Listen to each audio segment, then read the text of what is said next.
Hey, Ken Coscia here. So glad you're here. Today I want to share with you about managing self-talk and even teach you a tip that can help you, that you can use in your life. For example, that inner dialogue that sometimes gets in the way and prevents us from enhancing our performance, that holds us back, that causes us to feel lousy. I know it's very basic, it's very elementary, and yet it's so essential. And just because it's basic, elementary, and you know it, doesn't mean you're actually practicing it.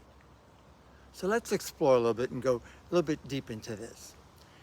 The way we are wired, neurologically, biologically, is to be aware, to be conscious of problems. It has to do with survival security. That's part of the challenge, because if we're not self-aware and don't recognize that, we run the risk of overreacting and not responding, not looking and assessing what's going on. Also, all the years and years of conditioning contributes to this monkey mind, some call it, to this negative dialogue we have going on in our head, these levels of self-doubt and putting ourselves down. It really is not worth it, and it doesn't help. So what can we do about it? You may be building a relationship. You may be building a business. You may want to enhance your performance. Well, I can tell you, after 51 years doing this work and speaking for myself, it has a lot to do with what's going on in your subconscious, who you really are, what you really think, what you truly believe.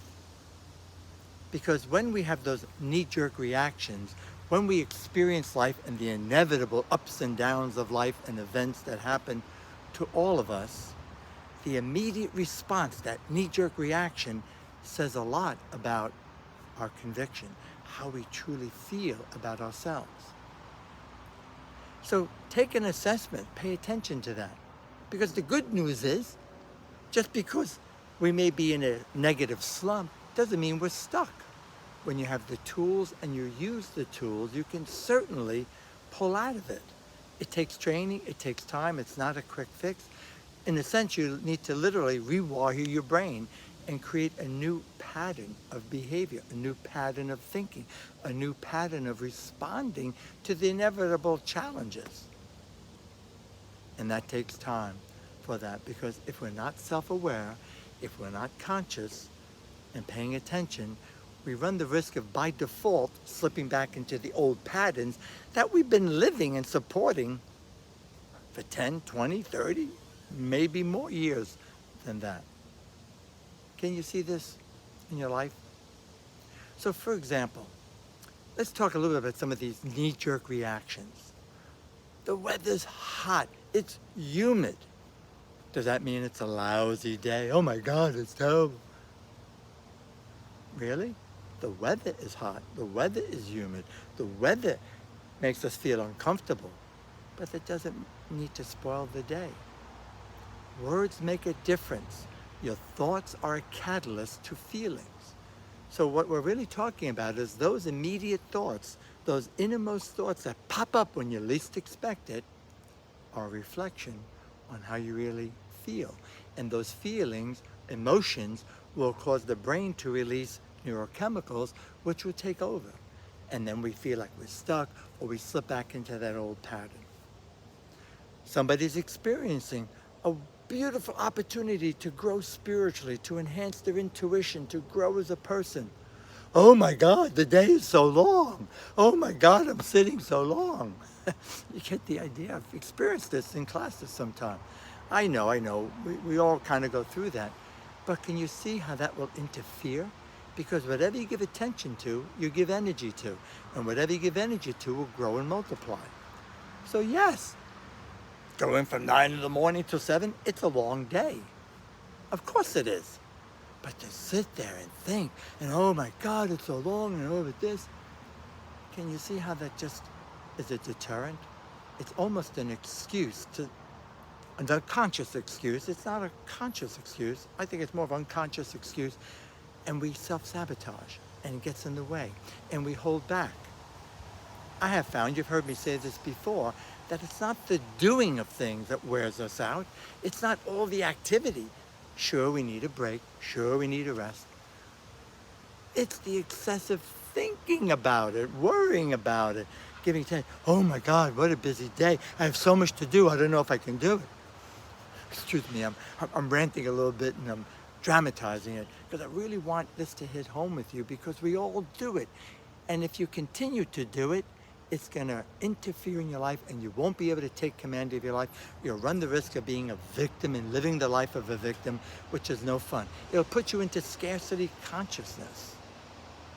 When you get a bill in the mail, oh God, the bill. Well, you use the services, right? You see what I mean? As you do that, even simple things like going to a restaurant. Hey, how was it? Not bad. Why do we put things in degrees of badness? Have you noticed people who complain about the weather? They're cold, they're hot. When will it be just right? Will it ever be? It's like you go from one extreme to another. Again, I've been there too.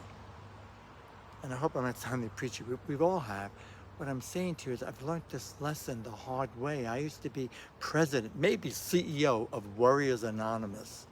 And man, it got in the way of my life. And it held me back. I nearly went bankrupt in building my Silva business, teaching the Silva Method, because I was worrying about money all the time and not actually practicing what we're teaching.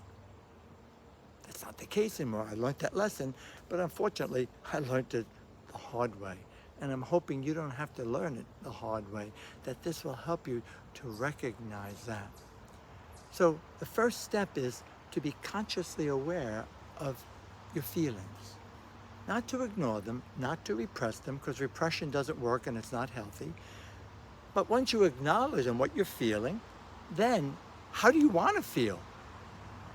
So instead of worrying about it and complaining about it, oh, this is so difficult. Oh my God, the traffic. Oh, the people are driving. This is my pet peeve. People are driving so recklessly. And then we get upset or we get angry. And then anyone driving with us is uncomfortable and doesn't enjoy themselves. And it does no good. It doesn't stop the reckless drivers from doing the crazy things they do. It just hurts us. People sometimes verbally abuse us, or they betray us, or they lie to us, or worse, they don't keep their word. I was raised, although I was raised by gamblers, I was raised that your word is your bond. Your word is as good as gold, and that's one thing nobody can take from you. So as a result, I've lived my life by that, and I don't listen to people anymore, what they say they're going to do. I pay attention to what they actually do. All of this relates to our mental attitude. All of this relates to our mindset and this inner dialogue that's running, because words make a difference. And our words, especially those immediate responses, those impulses, have a profound effect on the brain. Look it up, Google it. There's brain scans showing this. There's been books, Words Can Change Your Brain by Mark Waldman and Dr. Andrew Newberg. Waldman is a friend of mine. And they outline exactly the steps, which I'm not going to attempt to go into here. It's not my field. I'll leave it to them. But you get the idea? So pay attention also the way we communicate, how we speak to people, how we label things, how we frame it. Yes, pay attention to the challenge. Acknowledge the challenge, acknowledge the difficulty, and then the next step is, how can we turn this around? What can I do to change this? So you ready? I want to share with you a tip or tool that we teach in the immersion experience of Silva Life and Intuition System, which decades ago we called the Basic Lecture Series. 2007, we had a wonderful renaissance and upgraded it by just kind of modernizing a bit. Anyway, but it's a classic Silva Method tool, and it's probably the most copied. And I hope you're ready. If you're new to the Silva Method, this is going to sound odd, to say the least. You ready?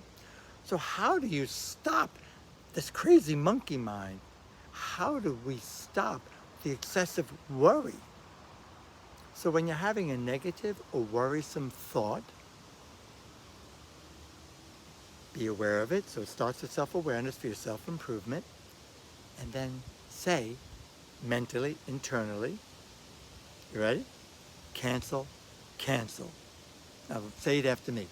Cancel, cancel. One more time. Cancel, cancel. If you're new to this, doesn't that sound ridiculous? Who talks like that? Cancel, cancel. Can you imagine a couple arguing? Oh no, you're being negative. Cancel, cancel. No, no, you're being negative. Cancel, cancel.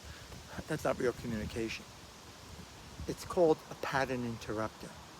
It's outrageous sounding. It's ridiculous. It's like a big red light saying stop. It's like a kick in the butt that reminds us. And this was developed way back in 1966. We were in public. Jose Silva, the creative founder of the Silva Method, who was a friend and a mentor to me, who I worked with side by side and brought me into doing graduate advanced programs. Wow, this is a tribute to the guy. Again, it's very simple. It's elementary, and it's so necessary. I've heard way too many high performers, way too many spiritually evolved people, but their thinking, their innermost dialogue can be, and the way they speak can sometimes be, I'll call it potty mouth, not exactly positive. So once you use the pattern interrupter, cancel, cancel, you need to reframe it. So be truthful. If something is like, oh my, this is so complex, cancel, cancel. Somehow, some way, I'll figure it out. Cancel, cancel. I'm going to work on making it less complex. Instead of saying, I hate this hot, muggy weather, I dislike it. Or I prefer cooler weather. You get the idea? So you can still express yourself, you can still tell the truth, just frame it in a positive. It's important to focus on what you want. Here's a simple oldie. People say, don't run, to children, and they run. Better to say, be careful, take your time, walk slowly. Get the idea? So know what it is you want, know what it is your goal. It's a great way, a very powerful way to improve your communications by keeping in mind your goal, the end result, the outcome, and express it that way while also honoring the truth of the challenge. And last and not least, what used to be a classic Silva, almost like secret handshake, Mr. Silva brought back into the public's awareness. I don't know how else to put it. Emile Coué, the famous pharmacologist, French pharmacologist, many decades ago, who had his clients, his customers, using affirmations every day in every way. I'm getting better and better, although it was in French. And you know what? People started getting better. They were taking less of the meds. They were improving. They started telling their friends, and the line formed. And then the medical community got wind of it because they didn't understand it.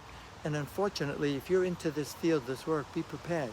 The biggest critics are the people who don't understand or have no experience with it, have not even opened their minds to investigate. I've noticed that in my career. I wish Jose were alive because so much of what we were teaching since 1966 has been so well documented in brain science. However, they closed them down. People stopped coming because, they started releasing what a fraud and so on and so forth. So Mr. Silva, in his 22 years of research, he put together common denominators from brain science. Back then it was biofeedback. From hypnosis, big part. Meditation, even bigger part. Positive thinking, psychology, what's become known as positive psychology. And of course, Emile Coué and some other learned philosophers. And he packaged it. So when somebody says, hey, how you doing? Not bad. Okay. Could be better. I said, tell the truth. But maybe you can say, I'm better and better. That doesn't define how you feel. You could be feeling kind of run down, but you can get better. You could be feeling great, and you can improve. Agree? I love it. I encourage you, I invite you, I want you to make this your philosophy and to think that every day and every way I'm getting better and better. And when you adopt that and you live that, you'll notice, again, your thoughts are a catalyst a trigger to feelings. And those feelings, those emotions, cause your brain to change your entire body chemistry, which will affect your performance, whether you take action or not, or whether you retreat and run away. It's a classic thing. When people are in fear mode, they don't think clearly. I see this. We do a process called caseworking at the last day of the Silva training. It's a beautiful exercise where we're exploring distant or remote healing, helping people. I get comments, feedback all the time. Obviously, it's not 100%, but throughout my 51 years doing this, I've had so much feedback that something's going on that we don't understand, and even researchers are finding that. So it's a beautiful opportunity for people to center themselves in a point of stability neurologically and biologically while doing what we call caseworking that helps the body get into homeostasis or balance and helps to accelerate healing for ourselves. It helps us to boost our immune system. And we did research. Mr. Silva did research, excuse me, back in 1973 at Trinity University. But needless to say, it's a challenge because even experienced people wonder, can I really do that? Again, manage your mindset, manage that inner conflict. And they say, oh my God, can I do this? And what really is going on is they're caught up in their ego, worrying about not looking like a fool, not making a mistake. Really, who cares? We're all in this together. And when the ego takes over like that, people have a choice. They can either push through it, and when you do, you'll feel elated, you'll feel joy, you'll feel, whoa, or run away from it and avoid the very thing that could be an opportunity for you to grow. I know it's not easy. It's not a quick fix. And I mean this very respectfully. I'm just telling you like I've experienced it myself and what I witness all the time. So part of my role is to mentor the graduates and help them get through that. Because when we go into survival mode, that's protection, we run away, we back off. We want to get into a state of joy, into a state of abundance, a state of being that's defined by a vision of our future, our hopes, our desires. And when you think like that, all the research shows it, you're more likely to innovate, you're more likely to come up with solutions, you'll think more clearly. And I just got several emails. I just finished a class, just a couple of weeks ago. And I hear this consistently. Things are just working out better for me. I'm in a flow. My business has come up. I've manifested more money. I'm getting more clients. And I'm still doing what I did before. They're navigating their life with grace and ease. And when you do, you think more clearly and you make better, wiser decisions. So my friends, my name is Ken Coscia. I serve as the International Training Director for the Silva Method. And I hope one day to meet you. It's a beautiful course. It's a work of art that I'm honored and privileged to be able to present. So remember, cancel when you have a negative, worrisome thought. And how are you feeling? Better and better. And I'm going to say so long for now. And since we're live on YouTube, I have to stop the video.